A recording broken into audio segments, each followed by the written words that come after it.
We've been a leader in banking for more than 100 years. You'll find us here, at home, on your phone, and everywhere you go. Renaissance Bank. Understanding you. Member FDIC. Equal housing lender.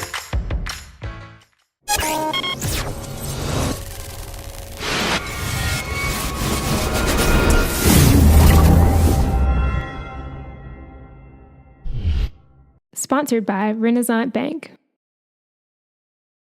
Good afternoon and welcome to Daily Journal NewsBreak, sponsored by Renaissance Bank. Today is Monday, July 23rd, and I'm your host, Elizabeth Walters. We're going to take a look at the top news and sports stories from Northeast Mississippi, but first, let's start with your weather forecast. Today we'll have partly cloudy skies and a high of 89, and over the next 3 days we'll have mostly sunny skies on Tuesday with a high of 89 and a low of 68, and mostly sunny skies again on Wednesday with a high of 92 and a low of 68, and on Thursday partly cloudy skies with a high of 93 and a low of 70. Now let's take a look at today's top headlines. Mississippi is one of 6 states without a lottery, but could that soon change? State officials are looking for ways to generate about $200 million a year to pay for improvements to highways and bridges, and the question may be answered as soon as next month. According to a story from the Associated Press, Governor Phil Bryant suggests using money from tax collections on internet sales, newly legalized sports betting, and a creation of a lottery, but a nonprofit group, the Pew Charitable Trust, says the, quote, sin taxes are a tempting but unreliable source of revenue. While voters removed the state's prohibition on lottery in 1992, lawmakers have never enacted a state law to create a lottery.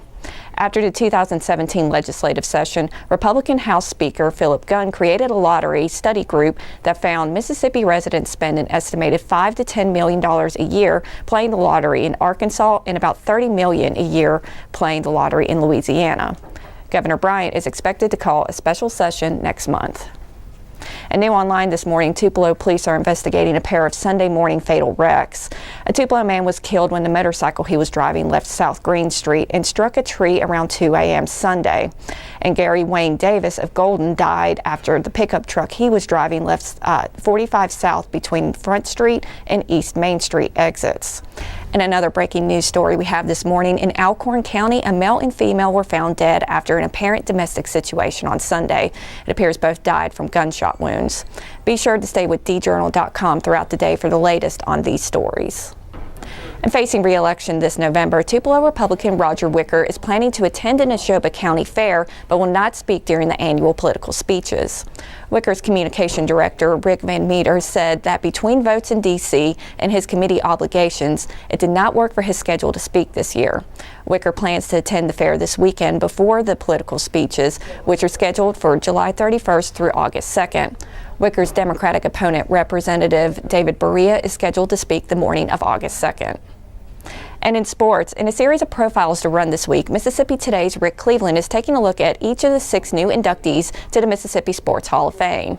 Cleveland opens the series with former Ole Miss player and coach Billy Brewer, highlighting his tenure with the Rebels and the lasting legacy and traditions he left behind. Brewer died on May 12th, about 7 months after learning of his selection. The induction banquet is set for Saturday night at the Jackson Convention Complex. You can read more about this throughout the week on djournal.com. And that does it for NewsBreak on this Monday. Don't forget that this show is just one of the many online offerings, courtesy of the Daily Journal, that gets you news off the page and on the go. Each story discussed today on NewsBreak can be found in your Daily Journal or online at djournal.com, where you can also find a new episode of NewsBreak each weekday morning. Thanks for joining us. I'm Elizabeth Walters. Have a great Monday.